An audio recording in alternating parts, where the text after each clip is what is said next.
Tema apa kalian uh, materi perkuliahan kemarin ya, terutama coba saya tanyakan ke Sandi. Silakan. Ya, silakan Sultan.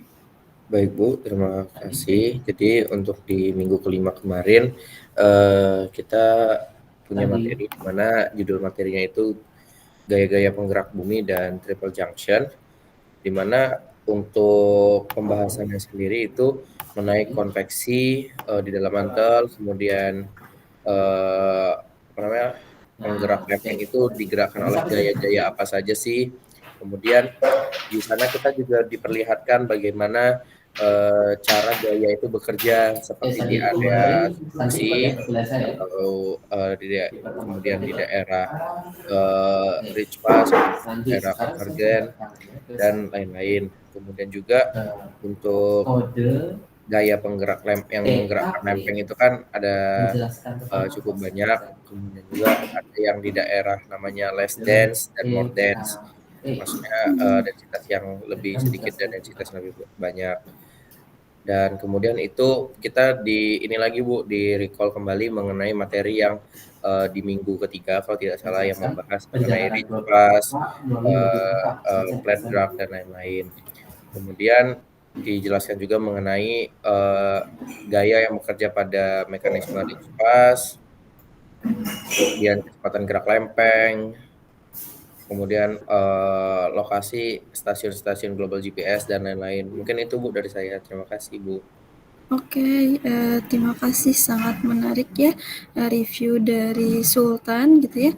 Kalau teman-teman memahami gitu ya materi kita dari pekan 1 sampai pekan kelima, tentunya kalian bisa mengkaitkan antara hubungan teori pergerakan lempeng, gaya-gaya penggerak lempeng, hingga ternyata lempeng itu bertemu tidak hanya dua lempeng saja, merupakan ada 3 pertemuan lempeng yang disebut sebagai triple junction. Nah, setelah melihat gitu ya atau setelah mendengar review dari teman kalian, tentunya teman-teman sudah ada gambaran nih apa saja gitu ya yang akan dipersiapkan saat UTS.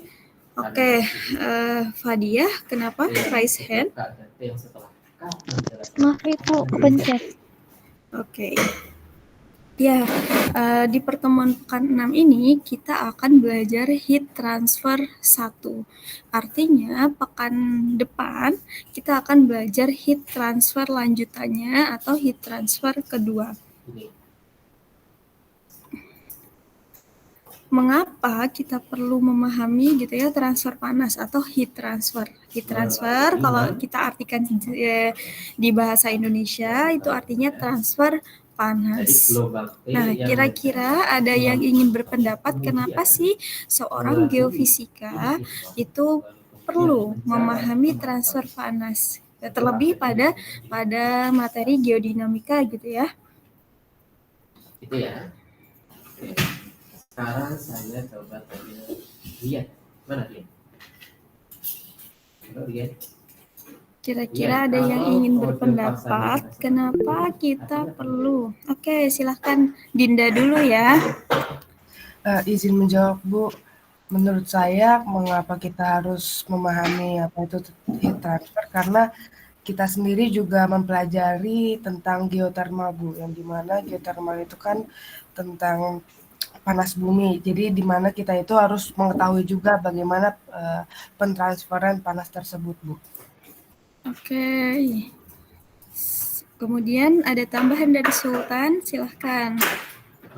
Izin menambahkan Bu, mungkin kalau dari yang Dinda tadi kan mengenai aspek yang kita pelajari itu seperti mata kuliah terpisah mengenai panas bumi. Kalau dari saya itu izin menambahkan mengenai kaitannya dengan arus konveksi Bu, dimana kan untuk heat transfer sendiri itu ada dampaknya terhadap arus konveksi yang bekerja di bawah permukaan, seperti itu Ibu. Oke, ya terima kasih banyak kepada Dinda dan Sultan, sangat menarik gitu ya. Kalau kita tinjau di mungkin kedalaman yang dangkal itu kita tinjau dari mungkin geotermal atau panas bumi. Ketika kita tinjau secara global, kita tuh dari kemarin-kemarin gitu ya, kita bicara tentang arus konveksi. Arus konveksi merupakan salah satu faktor dari penggerak bumi kita atau pergerakan lempeng-lempeng kita gitu ya. Nah, kenapa perlu memahami transfer panas? Karena dinamika buminya kita itu secara umum ya, buminya kita itu dominan atau didominasi oleh gravitasi bumi dan perubahan atau proses perubahan suhu. Nah, coba kalian tarik kembali gitu ya. Kalau misalnya hubungannya arus konveksi, ada partial melting, ada magma, kemudian magma melewati celah dari punggungan samudra dan sebagainya. Semua prosesnya terkait atau terhubung dengan suhu, perubahan suhu gitu ya. Misalnya kalian gitu punya sebuah paku, kalian panaskan gitu ya. Kemudian paku tersebut mungkin menempel ke sesuatu barang yang konduktif gitu ya. Ternyata paku tersebut mengalirkan panas ke material lain atau contohnya kalian panaskan di satu sisi pakunya, ternyata di ujung sisi paku tersebut juga mengalami panas. Tapi seberapa panas kan kita perlu menghitung. Nah, contohnya seperti itu. Kenapa kita perlu memahami transfer panas? Apalagi terkait dinamika bumi kita. Karena ibaratnya dari hulu ke hilir gitu ya. Dari yang paling dari sumbernya sampai yang kita rasakan di permukaan bumi atau efeknya. Oke. Nah, masih ada pertanyaan kenapa?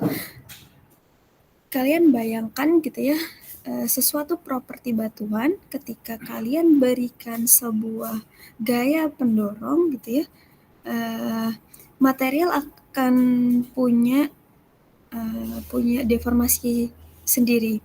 Itu bergantung pada apakah batuan itu ductile atau brittle. Nah, kalau ductile mudah pecah, kalau brittle elastis gitu ya, atau sulit. Nah, ternyata ketika sebuah dorongan tersebut kan kalian punya gaya pendorong gitu ya. Ini contohnya di faulting. Lalu kembali lagi menjalar. Sebentar, saya besarkan. Nah, di faulting gitu ya, maka ketika terjadi tekanan kan ada perubahan suhu atau ada suhu yang berpengaruh di sana. Ketika materialnya ductile, maka dia akan pecah menjadi patahan. Ketika materialnya itu brittle, maka dia akan menjadi folding. Sebentar. Jadi SKKS merupakan gelombang es. Kalau folding dan brittle deformation itu terjadi di dekat permukaan. Artinya kalau dekat permukaan suhunya akan lebih rendah dibandingkan yang di dalam permukaan gitu ya. Kan suhu itu akan gradien gitu ya. Kalau kita kemarin pekan ke-4 itu belajar gradien geothermal, maka gradien itu akan terus-menerus meningkat sampai ke dalam permukaan bumi. Nah, mekanisme inilah yang akan kita pelajari melalui heat transfer atau yang berhubungan dengan suhu.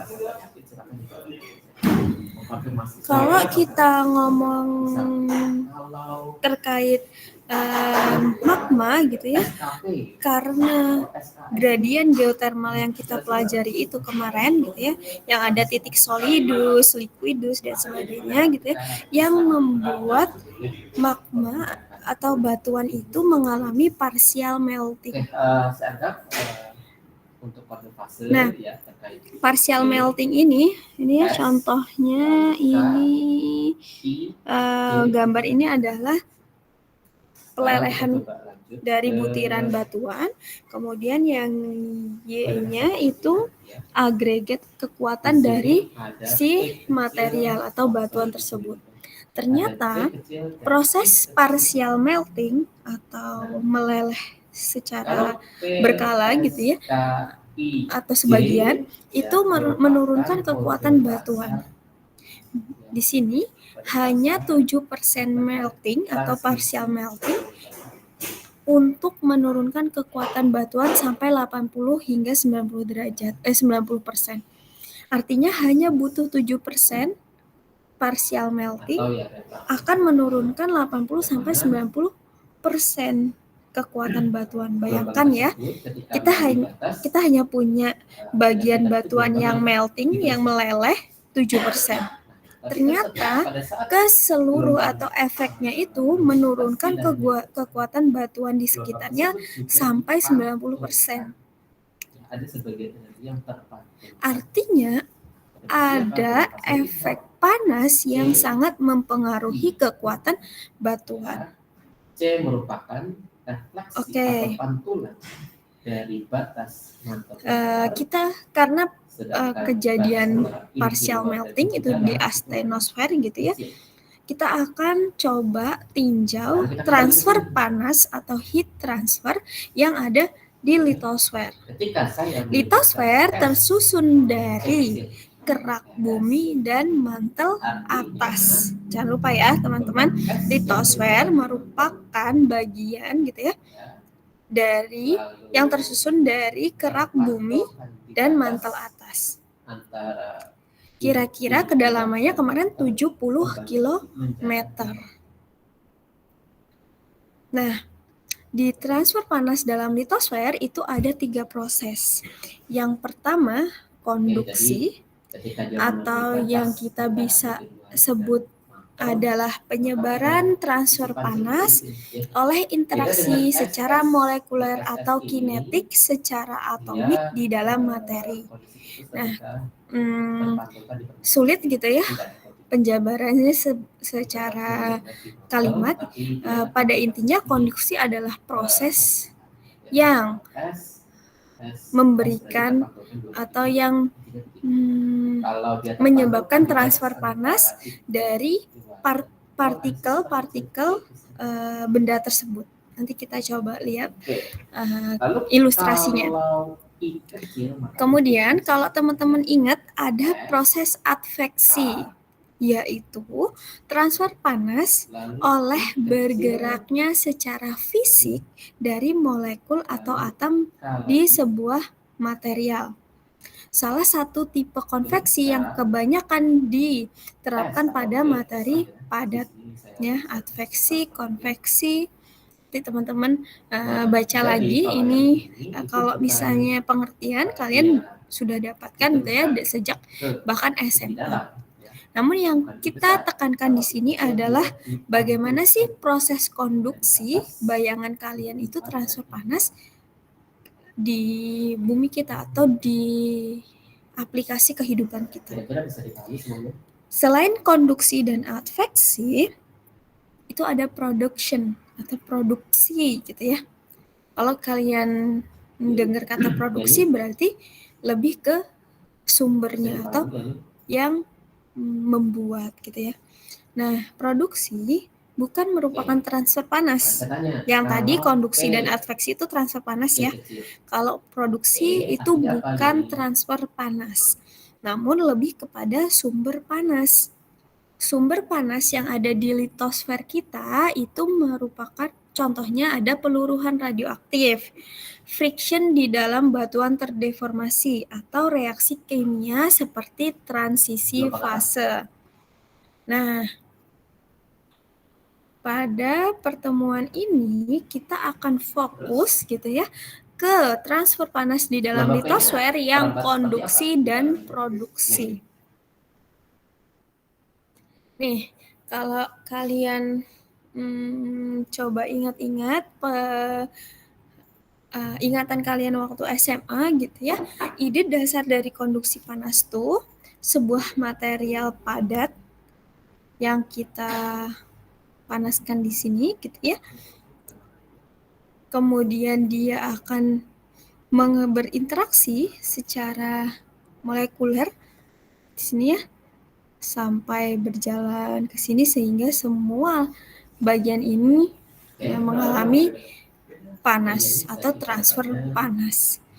Nah, di konduksi ini digambarkan dengan baik oleh Fourier gitu ya, atau Fourier laws. Fourier laws ini atau Fourier gitu ya, hukum Fourier itu merupakan hukum hubungan matematika dasar yang menjelaskan proses difusi. Nah, untuk mengetahui nih menjelaskan difusi, teman-teman ingat nggak difusi itu apa?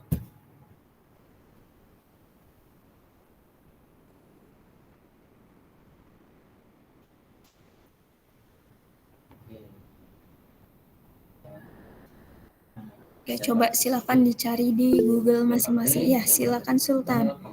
Baik, Bu, izin jawab.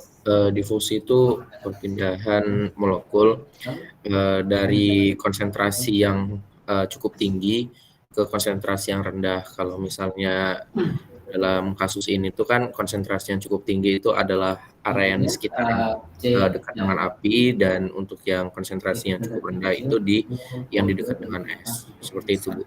Oke, ya. Menarik. Terima kasih banyak Sultan. Artinya proses difusi itu yang tadi ya, konsentrasi dari molekul atau ikatan-ikatan dari materi atau molekul di material tersebut. Nah, si Fourier atau hukum Fourier pertama itu menyatakan bahwa flux panas pada materi atau Q itu flux panas gitu ya, proporsional secara linear terhadap gradien temperatur. Berarti proporsional secara linear artinya kalau flux panas itu akan mempunyai hubungan yang linear terhadap gradien temperatur atau penurunan dari suhu. Semakin besar flux panasnya, maka semakin besar temperaturnya gitu ya. Nah, seperti apa hubungan tersebut jika kita lihat dengan persamaan? Kita lihat persamaan ya teman-teman. Ketika flux panas linear terhadap gradien temperatur. Nih, Fourier pertama atau hukum Fourier pertama itu mengilustrasikan transfer panas di medium satu dimensi atau titik gitu ya. Penulisan matematis dari flux panas atau Q, jangan lupa ya, Q adalah flux panas proporsional secara linear terhadap thermal gradient. Nih, ini rumusnya, Q sama dengan minus K dt per dou, di mana T itu kan mewakili temperatur tentu, Y adalah posisi spasial atau kedalaman permukaan bumi. Berarti artinya dou T per dou Y adalah gradien dari temperatur dengan kedalaman permukaan bumi.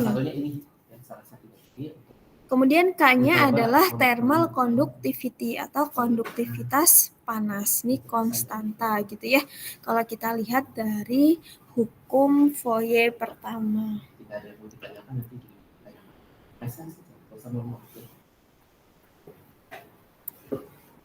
Oke. Nah, lanjut. Nah, sebelum masuk ke next slide, ada yang ingin didiskusikan dari hukum pertama Fourier. Silahkan Latif.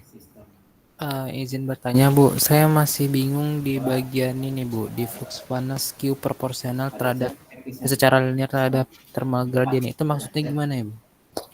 Ya, jadi flux panas nih ya, flux panas atau Q itu proporsional secara linear tuh artinya kalian kalian bayangkan ada sebuah atau apa ya, memudahkannya.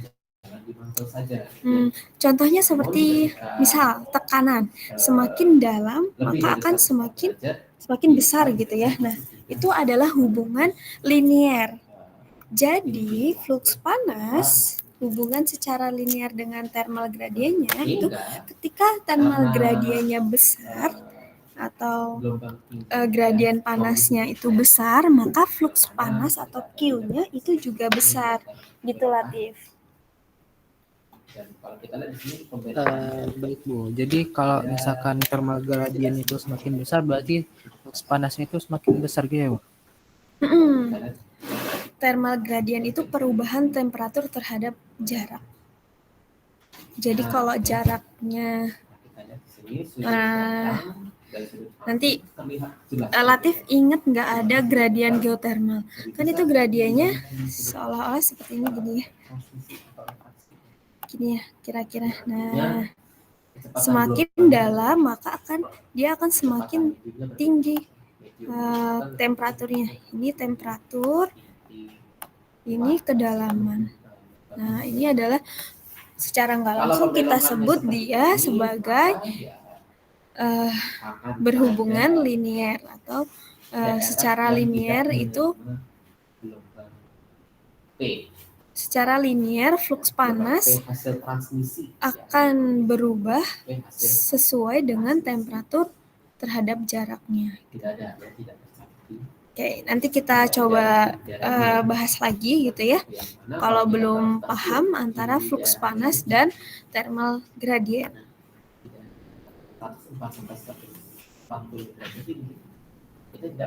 Nih, apa itu thermal conductivity? Nah, thermal conductivity yang ini ya, yang K ini.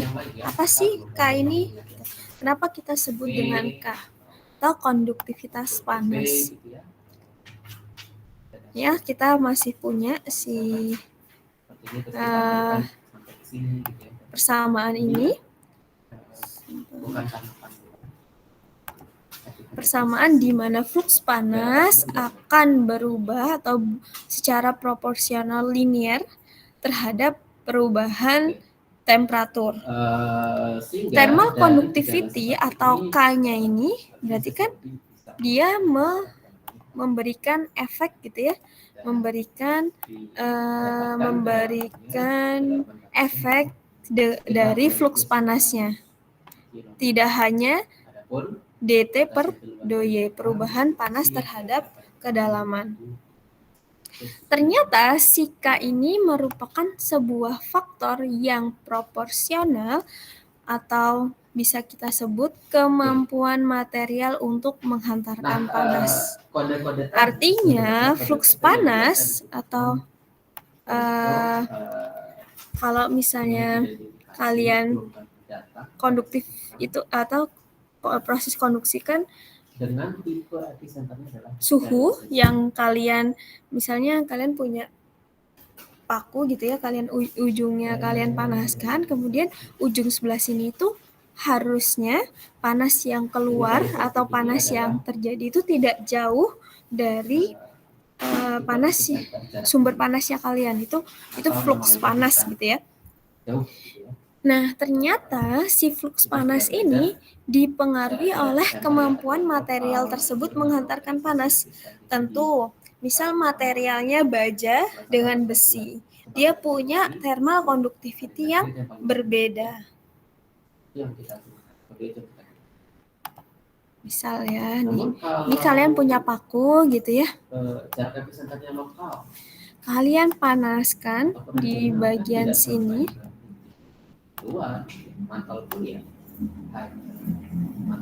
Suhu di sini tidak jauh berbeda dengan suhu di T2. Nah, ini merupakan proses atau flux panas atau Q gitu ya. Perubahan panas dari material atau paku ini.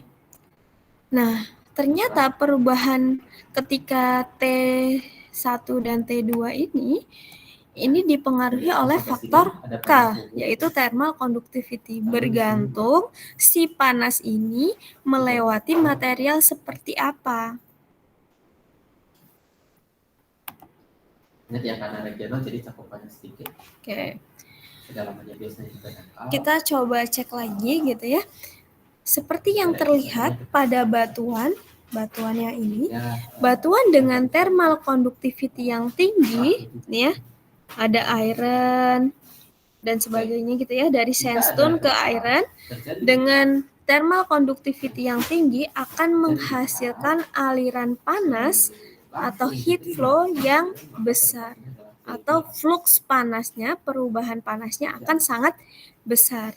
Sedangkan yang rendah K-nya, contohnya sandstone, akan menghasilkan aliran panas yang kecil atau hampir mendekati nol. Nah, ini ya, sandstone, jenis amfibolit, granit, water, salt, iron. Yang paling tinggi iron C gitu ya. Nah, itu.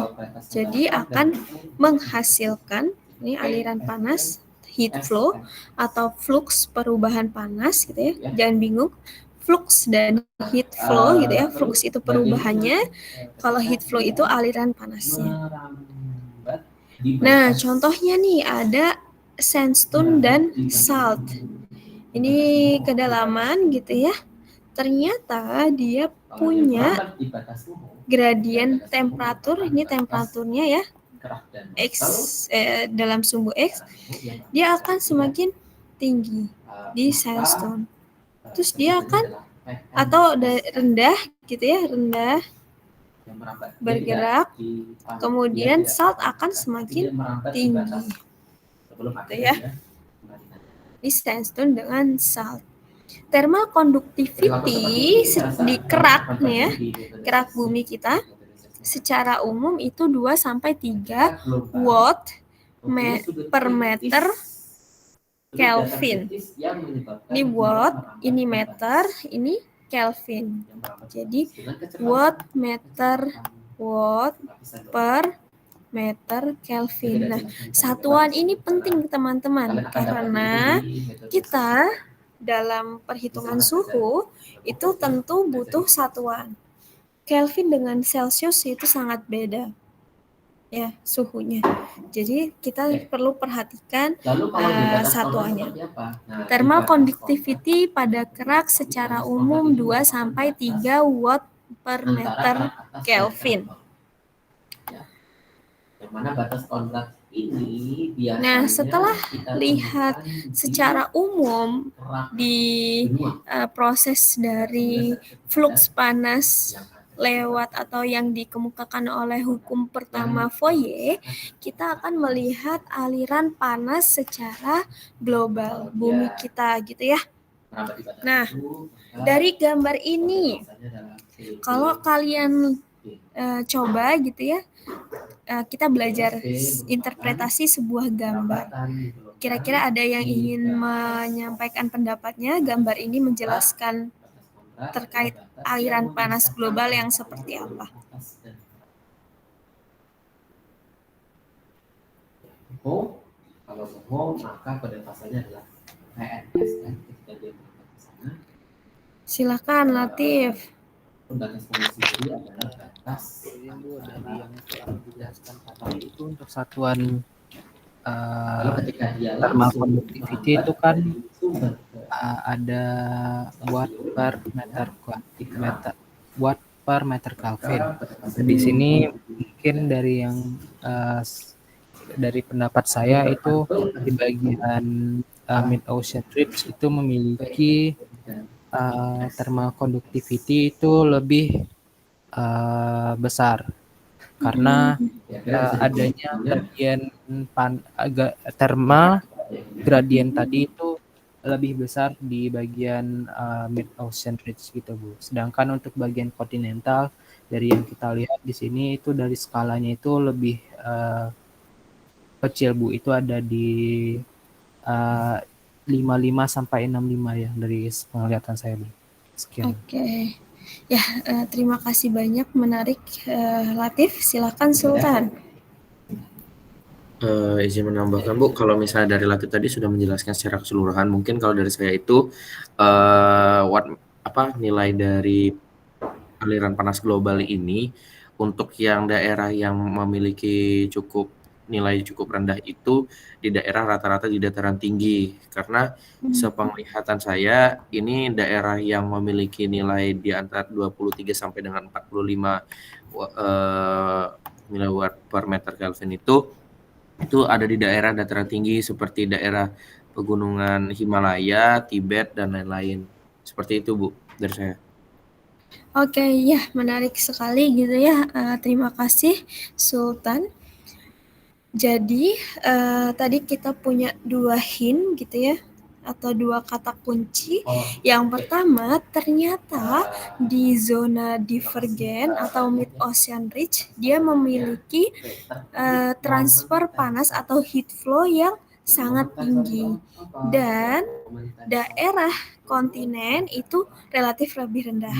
Terlebih lagi, kontinen yang memiliki topografi lebih tinggi gitu ya, atau daerah-daerah pegunungan itu memiliki heat transfer atau aliran panas yang lebih rendah. Ini menarik ya, kata kunci 2 ini akan kita pakai ke pembahasan selanjutnya. Nah, key point-nya adalah artinya proses geodinamika atau dinamika bumi kita itu sangat berhubungan dengan aliran panas atau heat transfer. Gak cuman kita tinjau dari dalam gitu ya, ada arus konveksi, ada pergerakan lempeng dan sebagainya. Ternyata ketika kita coba lihat di permukaan secara global, itu dia menghasilkan aliran panas yang berbeda-beda. Oke, kita next ya. Dia tidak punya data sensornya. Nah, kan tadi kita lihat konduksi gitu ya. Sekarang kita mau lihat produksi atau sumber panas di bumi kita. Tadi ada 3 gitu ya. Yang paling utama adalah radiogenic heat atau radio. Kalau kalian tahu, radio aktif atau peluruhan dari unsur radioaktif. Radiogenic heat itu ada 2 simbolnya ya. Jangan bingung. Ada A dan ada H. A itu dalam satuan volume, H itu dalam satuan massa. Oke. Radiogenic heat production atau sumber panas yang dihasilkan dari peluruhan unsur radioaktif bumi, utamanya itu unsur-unsurnya adalah U yang 238, U235, ada TH atau thorium gitu ya, dan ada K. Nah, coba teman-teman cari nih, U itu apa, TH itu apa, dan K itu apa. Silakan. Gelombang P tidak merekam gelombang P hasil transmisi. Saya telusur. Kalau gelombang S bagaimana? Nah, kalau gelombang S berarti dari 104 derajat di sisi kanan hingga 104 Silakan Latif. Izin menjawab Bu, untuk U itu sendiri uranium, untuk K itu potasium, sama TH itu thorium. Oke ya, U uranium, K potasium, dan TH adalah thorium. Kita lihat di tabel ini gitu ya, tipe batuan. Ternyata kalau kalian baca, granit ini memiliki konsentrasi uranium, thorium, dan potasium yang tinggi dibandingkan sama tipe batuan lain. Tipe batuan mantel, peridotit gitu ya. Mantel kan tersusun banyak peridotit. Kalau granit itu kita temukan lebih banyak di kerak bumi kita atau batuan asam gitu ya, granit. Dia memiliki konsentrasi uranium, thorium, dan potasium yang sangat tinggi. Nah, kalau kita lihat di rata-rata kerak bumi kita itu konsentrasinya tidak terlalu kecil gitu ya, masih di 1,42 dan 5,6 serta 1,43. Nah, artinya granit ini punya konsentrasi yang tinggi U, TH, dan K. Ketika dia meluruh, artinya dia memiliki atau menjadi sebuah produksi sumber panas. Kita lihat lagi nanti di next slide gitu ya. Apakah iya gitu ya? Atau bagaimana sih transfer panas atau sumber panas dari material atau tipe batuan granit?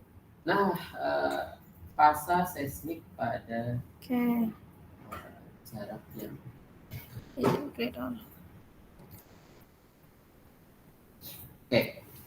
unsur-unsur yang tadi itu terjadi di dalam mantel, tapi kita temukan cukup banyak terkonsentrasi di dalam kerak. Nih ya, unsur tadi itu terjadinya di dalam mantel, tapi karena ada apa namanya, magma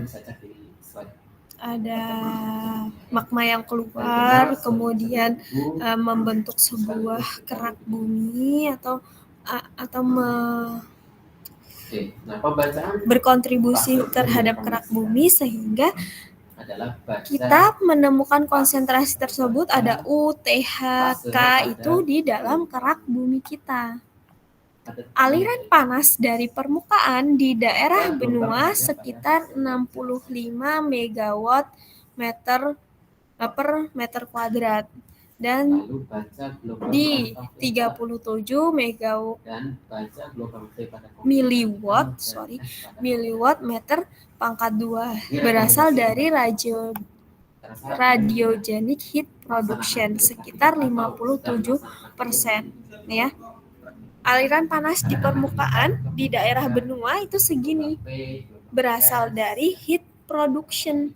Bayangkan, peluruhan radioaktif memberikan kontribusi yang lumayan besar di permukaan benua kita. Kalau di kerak samudra itu kan ada mid ocean ridge ya, yang memberikan aliran panas yang sangat besar. Ternyata yang di benua itu asalnya dari radiogenic heat production atau peluruhan radioaktif.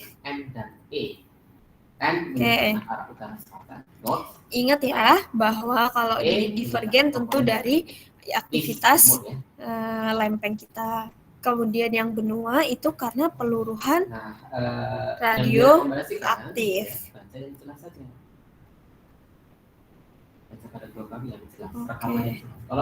Nah, radiogenic heat production gitu ya. Ini berapa sih panas yang dihasilkan dari peluruhan tipe batuan ini? Nah, kalian teman-teman jangan bingung ya ketika nanti ada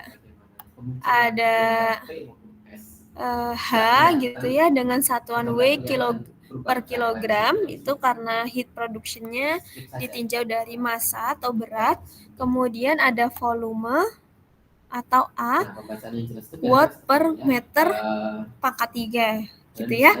Jadi jangan bingung.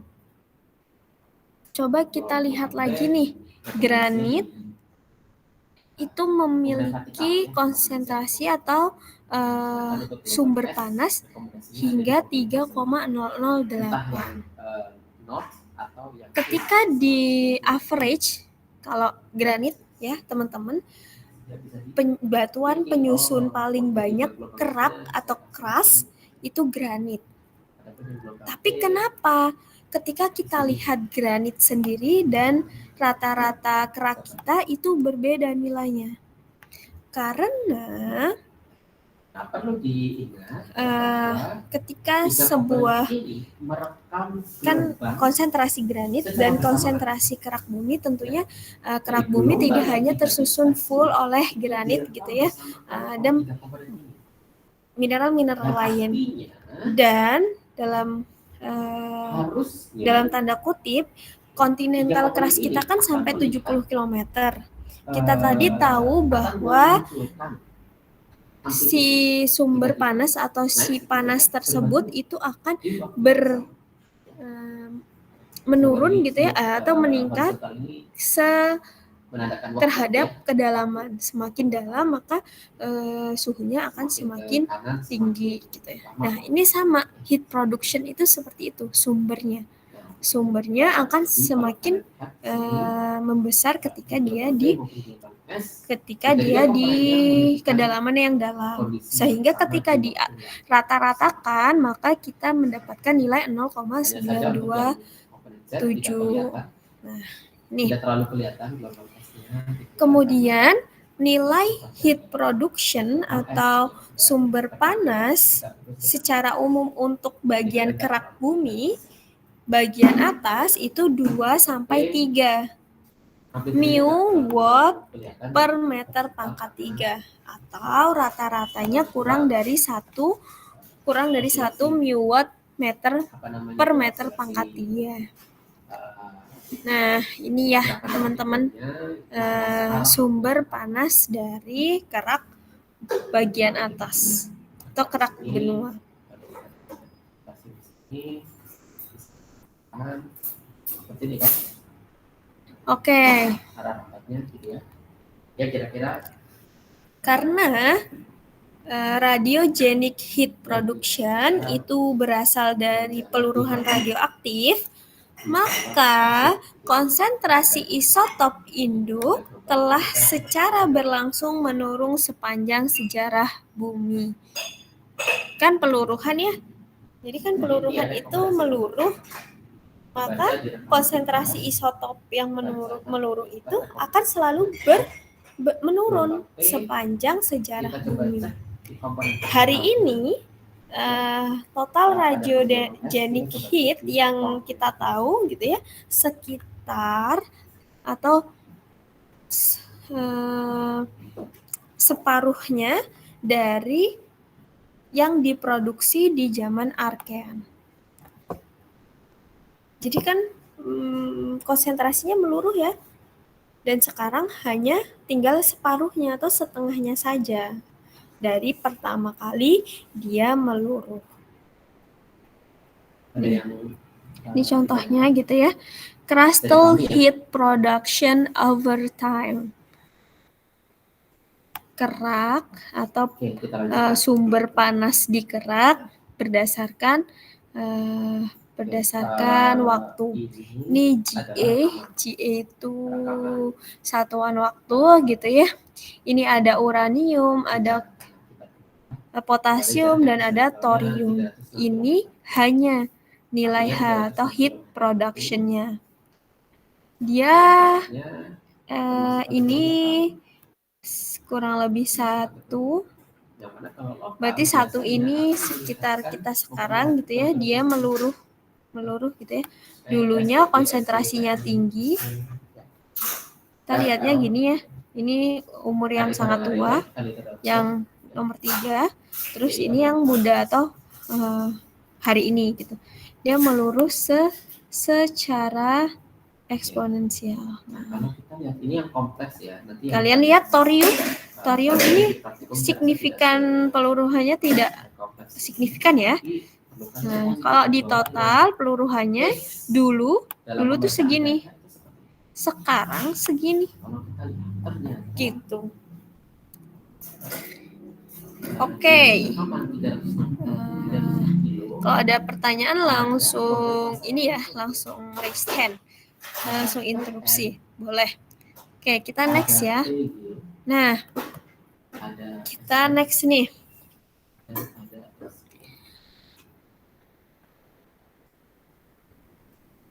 sebelum kita next mungkin teman-teman bisa minum dan sebagainya ya. Silahkan. Kita break dulu 2 menit. Juga mendapatkan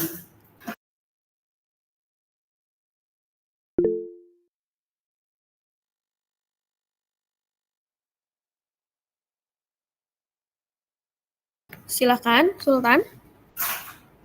Mau nanya Bu, tadi kan Ibu menyampaikan bahwasanya peluruhan itu ada kaitannya dengan ini ya Bu ya, dengan zaman dengan waktu sejarah ya Bu ya. Kan di zaman sejarah itu kan kalau tidak salah ada Ice Age ya Bu ya, zaman es. Sedangkan itu kan bahasanya bumi itu mengalami titik kritis dinginnya itu lumayan berpengaruh. Sedangkan di sini kita berbicara mengenai heat transfer. Apakah memang kalau misalnya suhu ekstrim yang titik kritis mendekati 0 derajat ataupun titik beku itu juga bisa menyebabkan peluruhan terhadap zat yang bersifat tadi Bu ataupun yang heat transfer lainnya. Oke, ya. Menarik nih pertanyaannya dari Sultan. Teman-teman ingat bahwa di sejarah bumi kita itu pernah ada zaman Ice Age atau zaman es. Apakah zaman es ini berpengaruh terhadap peluruhan radioaktif atau heat production gitu ya? Nah, teman-teman ingat-ingat atau coba bantu cari gitu ya. Di zaman Ice Age itu terjadi di era apa? Di era di heat production ini dibentuk di era Archean atau zaman Archean gitu ya. Coba kita search gitu ya. Waktu tiba gelombang P, gelombang S ya. Mengabaikan kode-kode fase yang lain seperti itu.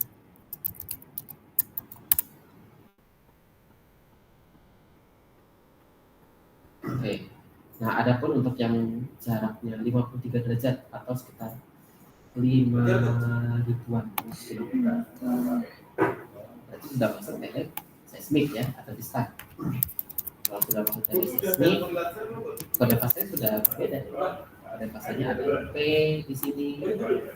Lalu sebelum tiba gelombang es ternyata ada gelombang di zaman Pleistocene. Pleistocene sebentar. Kalau Archean di zaman apa? Sebentar, saya coba cari gitu ya.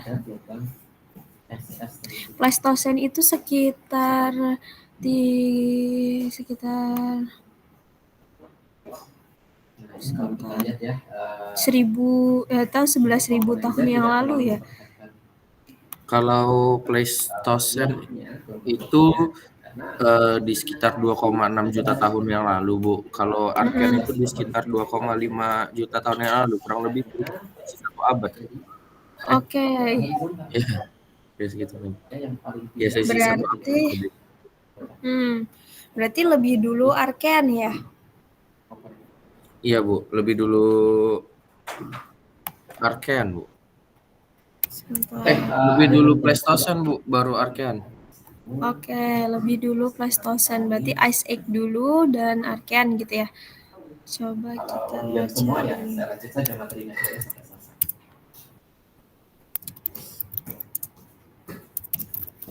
Ini kesempatan bagi kalian yang bertanya daripada nanti pada saat tugas maupun saat ujian kan tidak bisa memahami.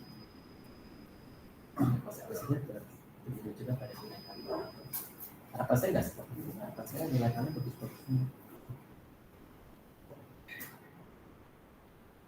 Yang mana nilai bagus-bagus itu ya rata kemampuan kalian juga. Oke, ya. Ini ada sebuah paper gitu ya. Ini sembari saya belajar juga nih. Menarik gitu ya. Apakah si zaman es itu berpengaruh terhadap heat production atau sumber panas yang kita pelajari. Nah, ternyata ini ada sebuah paper gitu ya. Mereka mengevaluasi di suhu dengan kedalaman dengan boreholes atau pemahaman kita di drilling ya. Nah, dijelaskan bahwa gelombang yang tiba setelah gelombang P adalah gelombang S. Kenapa dalam kasus ini ada gelombang-gelombang yang lain dulu yang tiba sebelum gelombang S? Bagaimana cara kita mengidentifikasinya? Cara mengidentifikasinya bisa dengan bisa dibantu dengan kurva Travolta itu. Jadi kurva Travolta. Nah, waktu di zaman S ini sepemahaman saya dari membaca paper ini ya, nanti teman-teman bisa coba pahami lagi.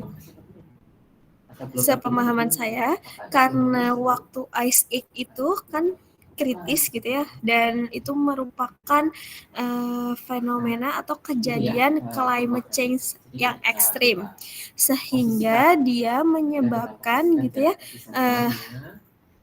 menyebabkan respon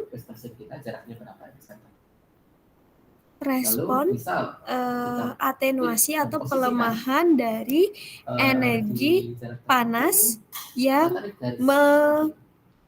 mengalir ke atau yang mengalir ke permukaan, yang mengalir ke dalam bumi kita. Si Ice Age itu menyebabkan climate change yang sangat ekstrim, sehingga batuan di kerak itu kan dia tidak bisa atau dari bawah pun dia tidak bisa menghantarkan panas dengan baik, atau thermal energinya itu teratenuasi. Nah, sehingga ada PPP gitu ya. Lalu sebentar, sehingga lalu setelah tiba S ada SS, ada gelombang loss, lalu gelombang seperti jadi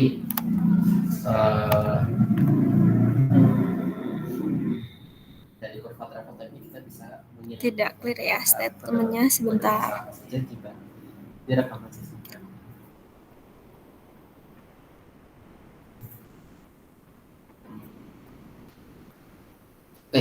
Itu terkait fasa-fasa ya. Sebelum kita masuk ke pembahasan yang kedua, kira-kira ada yang mau ditanya?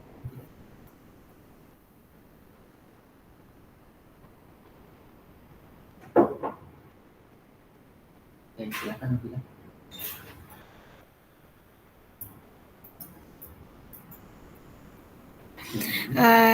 For instance gitu ya, ice S-nya itu dia itu start to form within a cooling global climates, they increase the amount of solar radiation. Jadi ketika terjadi waktu Ice Age itu kan pendinginan secara global gitu ya di seluruh permukaan bumi, sehingga dia meningkatkan jumlah dari solar radiation. Nah, solar radiasi ini nanti berhubungan dengan peluruhan radioaktif. Nah, ingat ya, ada peningkatan solar radiasi. Ya sudah, kita bisa coba cocokkan di kurva Travolta ini, lalu kita amati kira-kira apa saja ya. Seperti ini. Sebentar. Nah, oke. Ya itu. Jadi waktu pada masa Ice Age itu kan dimulai pada zaman Pleistosen gitu ya, dia terjadi climate change yang ekstrim. Climate change itu memberikan efek peningkatan solar radiasi. Solar radiasi kemudian memberikan efek terhadap peluruhan radioaktif. Nah, makanya terjadi mulainya peluruhan radioaktif di biasanya zaman ini Arkean gitu. Biasanya Sultan, semoga bisa dipahami. gunakan kalau kita berhadapan. Berarti kesimpulannya itu ketika di zaman Ice Age itu adanya peningkatan radiasi solar ya Bu ya, sehingga peluruhan dari zat radioaktif ini juga tetap terjadi seperti itu Bu. Betul. Bu, terima kasih Bu. Sama-sama. Terima kasih, pertanyaan yang sangat menarik gitu ya. Jadi saya buka lagi dan belajar. Oke. Nah, kita next ke subbab 1D steady state heat conduction plus production. Apa sih yang disebut steady state? Steady state merupakan kondisi dia setimbang. Ya, atau sebuah benda itu setimbang. Kita akan meninjau dari satu dimensi gitu ya. Kita ambil contoh gitu ya, satu titik, kan ini 1D gitu ya, satu. Nah, kondisi setimbang itu maksudnya apa Bu? Ketika QY atau flux panas yang masuk di bidang ini itu tidak jauh atau sama dengan Q yang keluar dari bidang tersebut. Itu disebut steady state atau keadaan setimbang. Nah, di sini gitu ya, si Q-nya kan flux panas ya. Artinya kalau si flux masuk itu QY, flux keluarnya QY plus DOY atau si perubahan ini slabnya atau titiknya. Nah, itu DOY. Sehingga kalau kita mau tahu gitu ya berapa perubahan flux panasnya, maka yang ini dikurang dengan yang ini. Maka QY plus DOY dikurang QY. Flux keluar dikurang flux masuk. Nah, si rumus ini kita selesaikan dengan menggunakan Taylor series atau deret Taylor dan Fourier's first law. Ternyata nih ya, ternyata ini sama dengan DOY per dq per DOY. Ini si Taylor seriesnya. Kemudian kita ubah Q-nya. Q-nya kita ubah menggunakan Fourier first law atau Fourier first law. Ya, maka Q-nya diubah jadi min K dot T per DOY. Sehingga kalau kita sederhanakan, maka rumus dari kondisi setimbang flux yang masuk dengan flux yang keluar bisa dihitung dari DOY dikali min K do kuadrat T per DOY kuadrat. Di mana si K-nya ini konstanta thermal gitu ya, konstanta conductivity. Oke, ini rumus dari kondisi setimbang. Seperti ini sebenarnya ada macam-macam. Lalu yang membuat model satu dimensi. Kan kita asumsikan gitu ya, hanya sumber yang memberikan sumber panasnya di sini. Ada satu sumber aja, yaitu radiogenic heat. Jadi sumber steady state-nya itu hanya peluruhan radioaktif. Maka kita ubah ada apa saja di rho density, ini H heat production, dikali dengan DOY akan sama dengan DOY dikali min K do kuadrat T per DOY kuadrat. Nah ini ya, ini si sumber panas dari benda ini hanya dari radiogenic heat atau kan ini conduction dan production. Konduksinya rumusnya pakai Fourier, productionnya pakai heat transfer atau radiogenic heat. Maka kita sederhanakan, kita dapat nih dapat rumus ini, di mana rho-nya adalah rock density. Kita asumsikan lagi T yang di dalam, T sama dengan T0. T0 itu suhu di permukaan. Yang T itu suhu di bawah permukaan.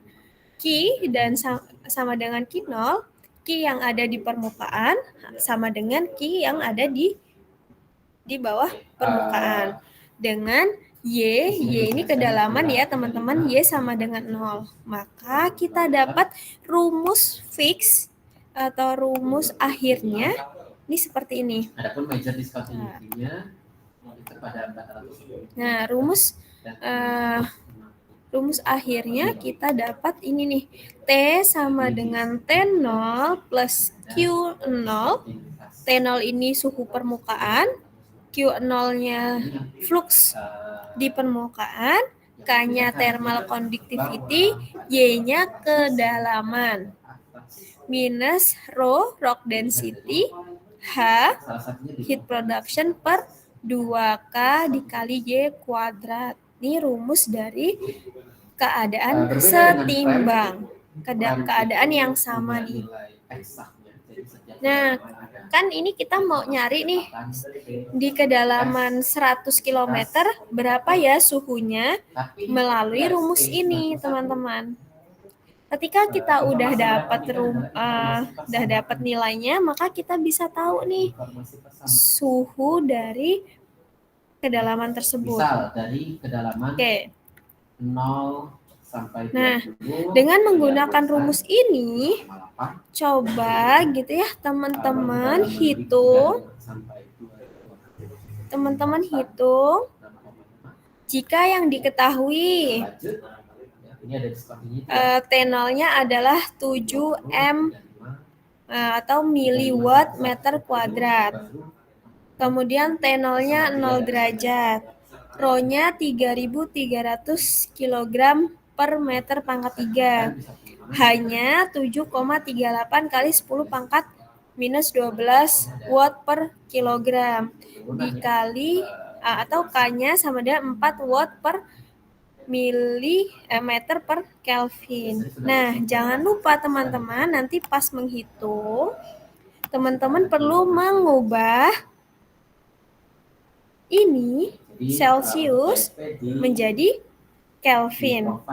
Kemudian kilometer menjadi meter. Oke. Silahkan teman-teman hitung gitu ya menggunakan rumus ini. Oleh Teknik dan Koneksi Indonesia. Pantainya mirip-mirip, ada kedalaman, ada densitas, ada kecepatan V dari S, dan modulus kualitas faktornya quality factor modulus Planck dan quality factor modulus S. Oke, namun ada tambahan informasi AK135 ini. Di AK135 ada tambahan informasi mengenai struktur kontinen atau struktur benua. Jadi dibedakan antara struktur benua dan struktur samudra. Ya. Jadi untuk yang prime misal secara umum tidak membedakan antara benua dan samudra, intinya satu layer saja gitu. Lalu untuk yang ISP 91 ada perbedaan dalam profile gitu ya. Izin bertanya Bu, yang 70 MW meter minus 2 itu apa ya? Nilai itu ini T0. Kok T0? Q0. Baik Bu. Adapun untuk model AK135 memprovide continental structure. Jadi dibedakan antara kontinen dan samudra.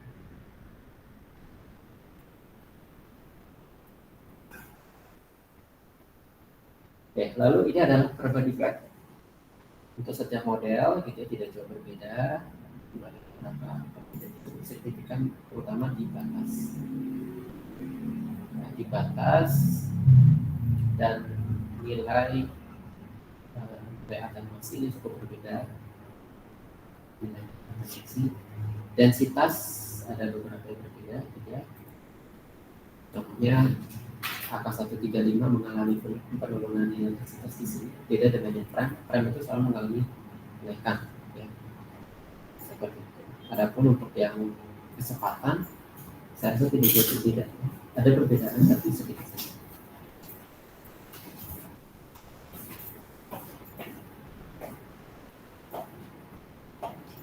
Oke, mungkin itu untuk pemahaman satu dimensi, ya, variasi vertikal satu dimensi sifat fisik internal bumi.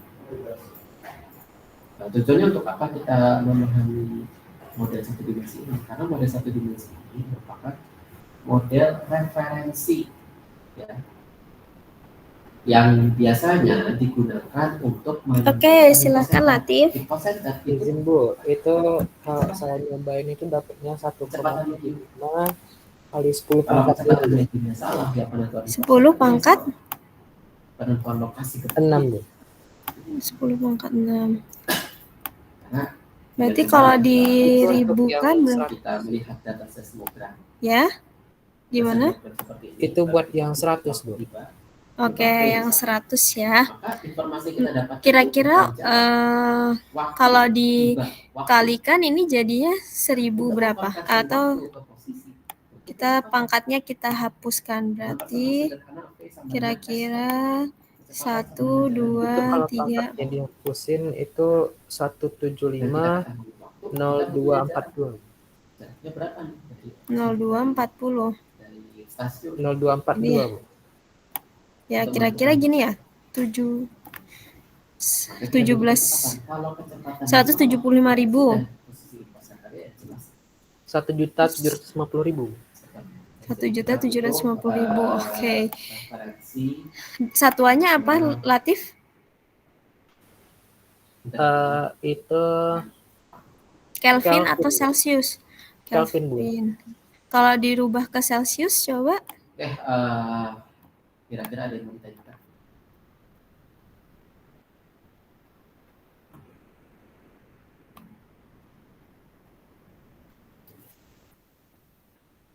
Ada?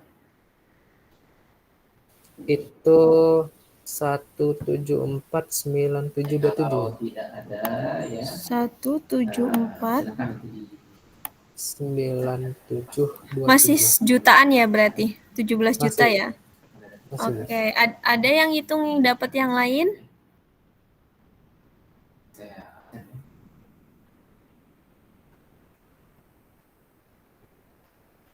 Oke. Ada yang menghitung yang lain yang M di sini udah diubah, miliwattnya diubah ke watt ya. Jangan lupa. Nah, nanti teman-teman berlatih menghitung ini ya, heat conduction. Nah, saya dapatnya sekitar 1700 Celsius. Hanya ribuan. Bayangkan kalian gitu ya, temperatur suhunya sampai jutaan Celsius gitu. Ya, Latif, silakan. Jadi itu yang Q0-nya itu dari miliwatt diubah ke watt ya, Bu? Iya, betul. Dari miliwatt diubah ke watt biar bisa dicoret-coret kan sama ya, ini watt gitu. Oh iya, Jadi kalau miliwatt. tadi watt itu ya dapatnya ribuan, Bu. Ya, 1700-an ya. Nah, ini kan heat conduction di mantel nih. Apakah 1700 derajat Celcius ini reasonable di mantel gitu ya? Kalau kita coba di 200 km dapatnya berapa? Ayo teman-teman yang lain silakan dihitung ya. untuk latihan juga nih. Sisi Albi, Anissa Salama, Raiska, Aditya Arif,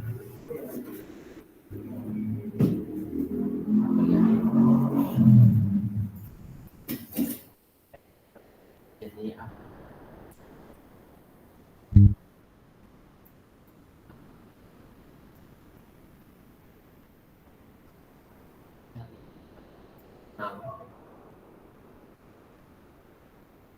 Febrina BS, Dian, Aurel, Oke, silakan izin, Bu. Latif. Kalau di Ya. saya dapatnya itu 1992,5, Bu. 199,2,5, hampir 2000 ya. Iya, Bu. Oke, kita coba keep. Nah, apakah 2000 derajat Celcius ini reasonable di kedalaman 200 km?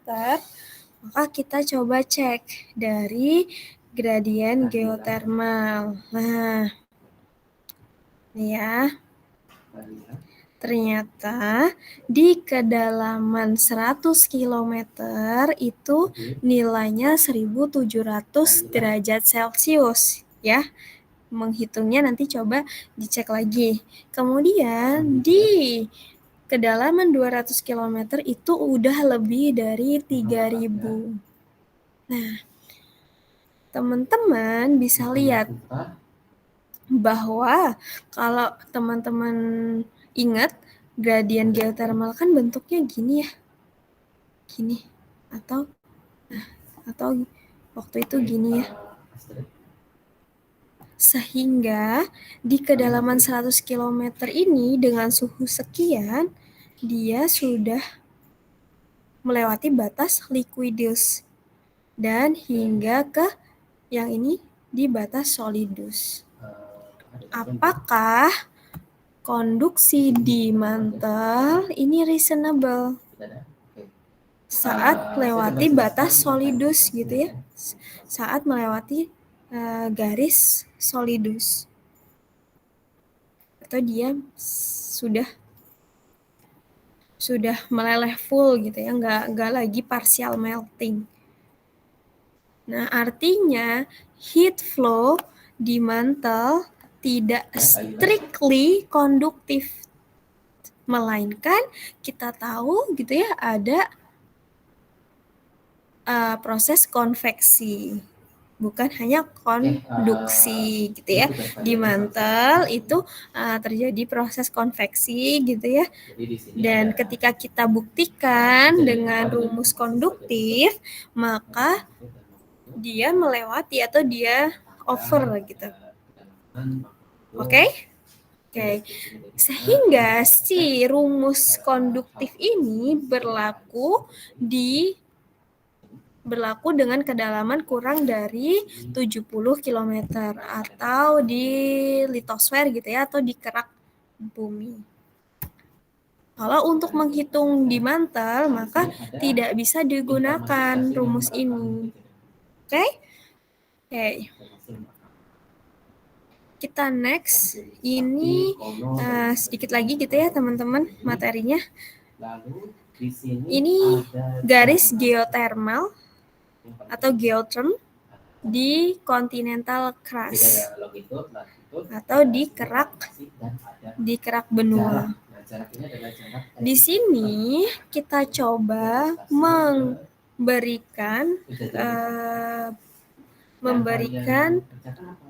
memberikan Q nih mu W per meter pangkat 3 tadi Q ya.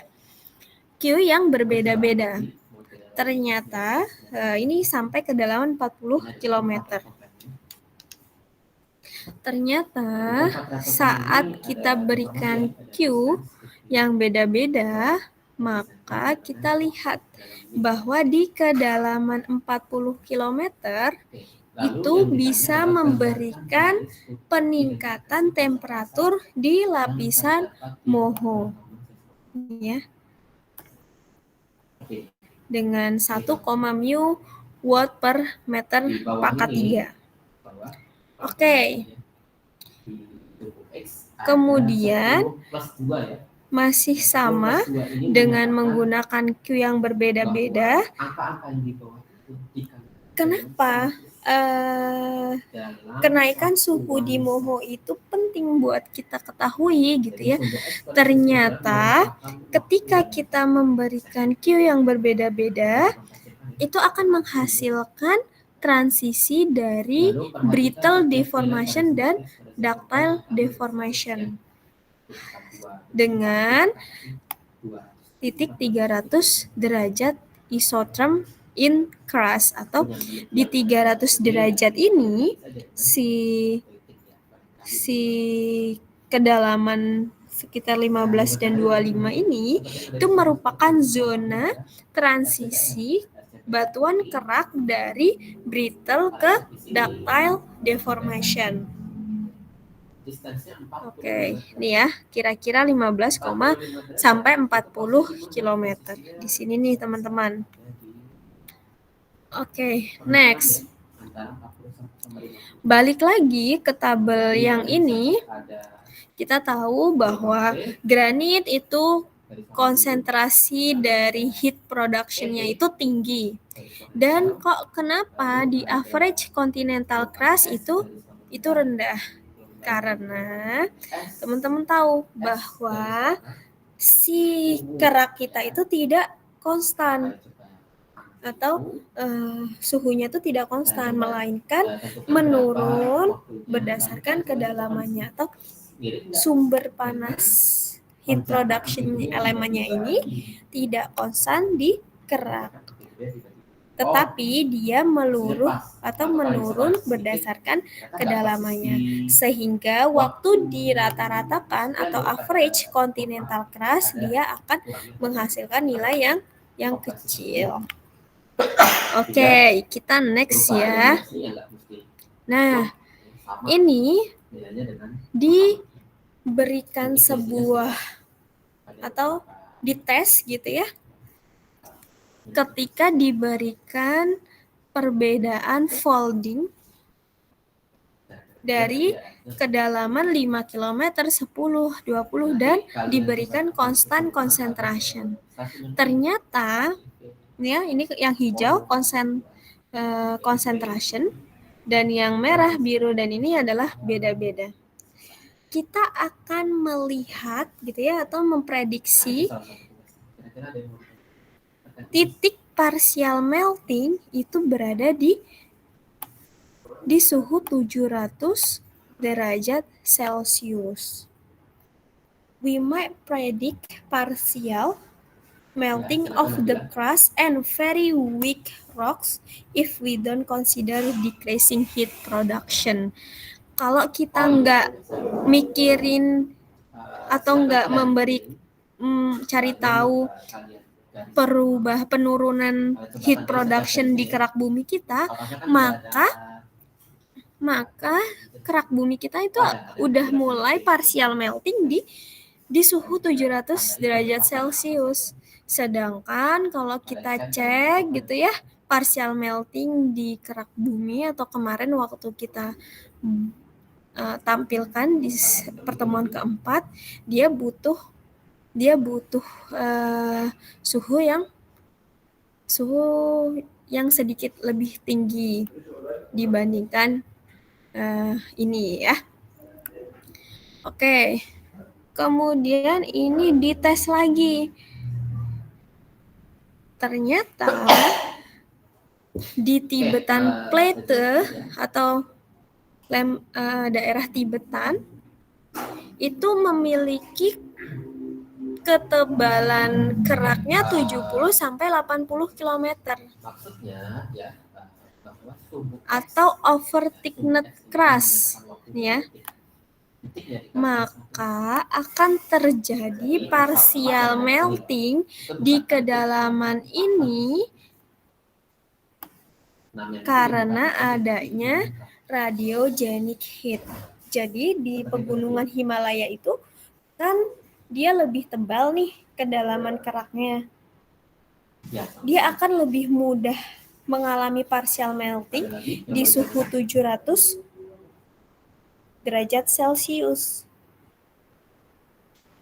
Partial melting Ya, ini harapan disebabkan saya, oleh berdasarkan ini diskusi peluruhan tetapi radioaktif saya ya. Jadi teman-teman, masih bisa jalan ketebalan dari kerak pagi itu menuju mempengaruhi dari merasa partial familiar melting dengan yang disebabkan oleh maka radiogenic saya sudah punya heat. pengalaman dalam Nah, melihat kalau dari ngomong-ngomong posisi. terkait Di sini ketebalan termogannya kerak, bagus. kemudian Di sini sudah dipilihkan bagus-bagus.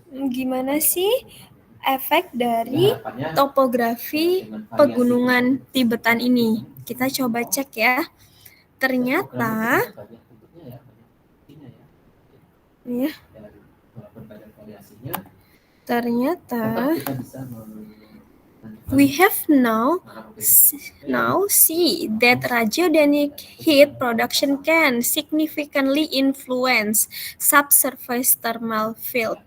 Artinya, dia sangat signifikan untuk memberikan pengaruh terhadap suhu di permukaan, di subsurface, terkait komponen.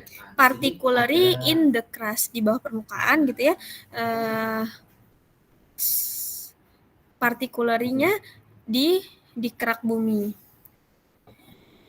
Kalian bisa lihat ya, di sini ada Hal ini menyebabkan behavior dari geodynamic of the deforming crust by affecting the depth.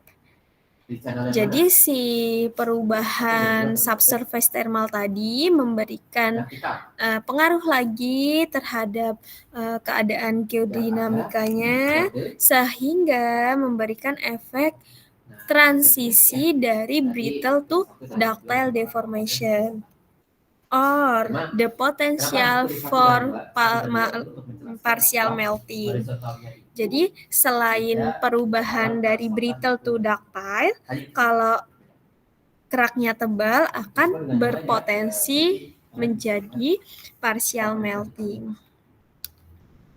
Another important influence on the crustal thermal field is topography. Kenapa topografi itu matter atau penting? Kita coba cek. Ternyata di sini gitu ya, thermal field atau suhu terhadap topografi ini diilustrasikan gitu ya. Ini surface-nya, kemudian ini topografi yang berundulasi gitu ya teman-teman. Diilustrasikan sebagai gelombang gitu ya.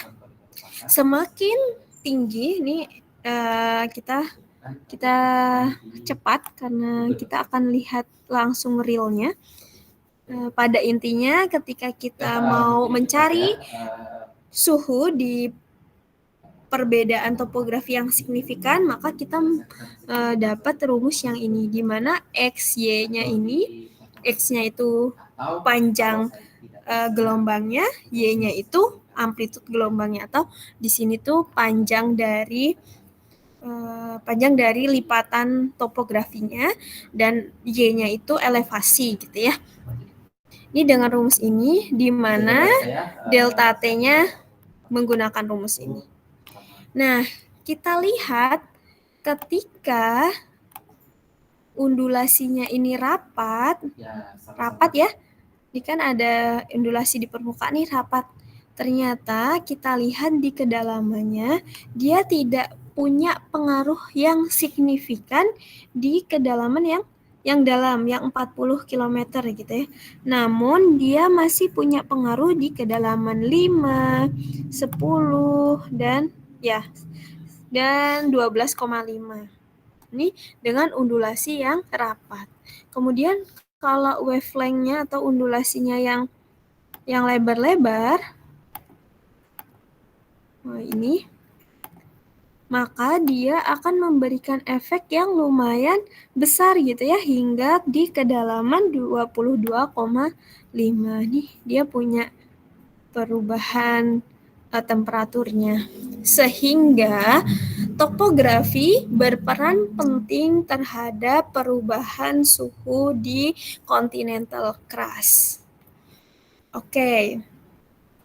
Ini ya, resumenya dari pentingnya topografi atau efek topografi terhadap perubahan suhu. Oke, sampai sini ada yang ingin didiskusikan?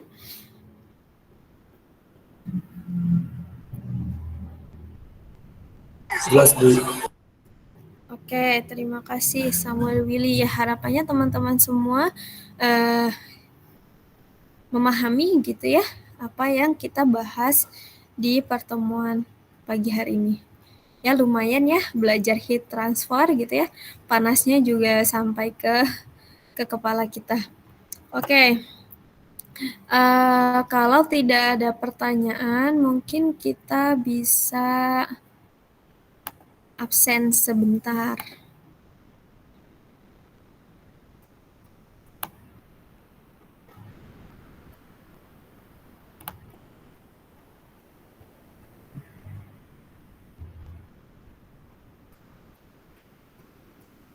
Oke.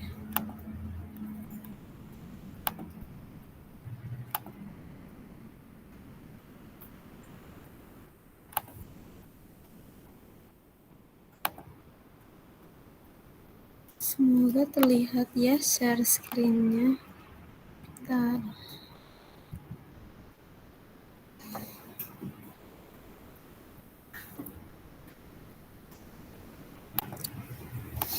Atau tidak usah share screen.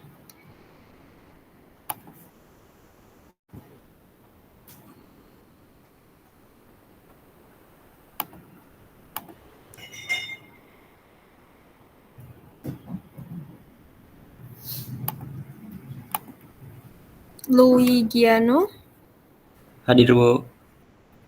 Dima, Andrew, Tata, Hadir, Bu. Astria, Astria hadir, Bu. Anjarila, Hadir, Bu. Rosi, Rosi hadir, Bu. Andrew Christopher, Endo Christopher hadir, Bu. Andreas, Latif, Hadir, Bu. Kansa, Hadir, Ibu. Fatan, Fatan hadir, Bu. Salsabil, Salsabil hadir, Bu.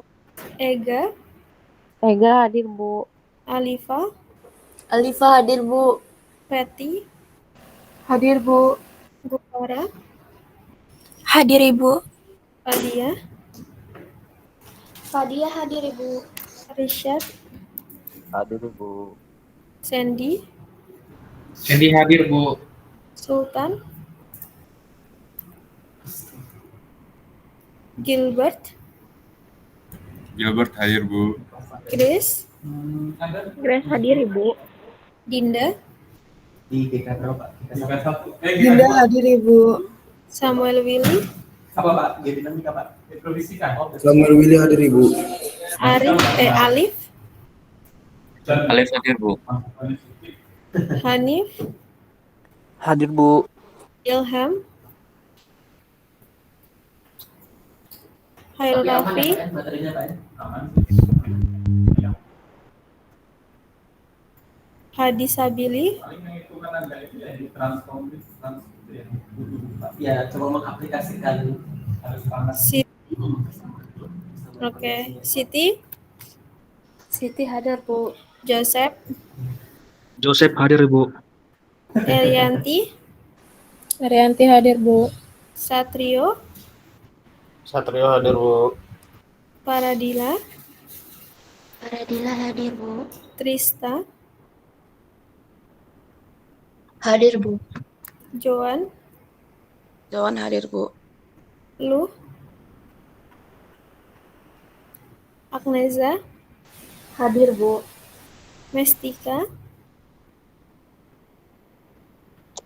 Hadir, Bu. Rafif, Rafif hadir, Bu. Tiko. Hadir, Bu. Oke, ya semuanya sudah di absen ya teman-teman. Hadir, Bu, tadi, Bu. Siapa? Andrew, Bu. Andrew, Sultan, Puspitasari. Andrew siapa ini? Martua, Bu. Andrew. Baru bangun tidur. Enggak, Bu. Oke. Ilham Azhar. Ilham Azhar. Oke. Sultan, Ilham Azhar, dan Luh. Ada lagi? Udah ya, semuanya sudah di absen. Teman-teman terima kasih atas kerjasamanya. Nanti dipahami lagi, terus kemudian berlatih menghitung gitu ya, bagaimana mengkonversikan sebuah satuan dan sebagainya. Kita ketemu lagi pekan depan, itu pekan ke-7 ya, sebelum teman-teman UTS, persiapkan dengan baik dan kita ketemu secara online lagi di pekan depan. Baik, terima kasih. Saya akhiri. Wassalamualaikum.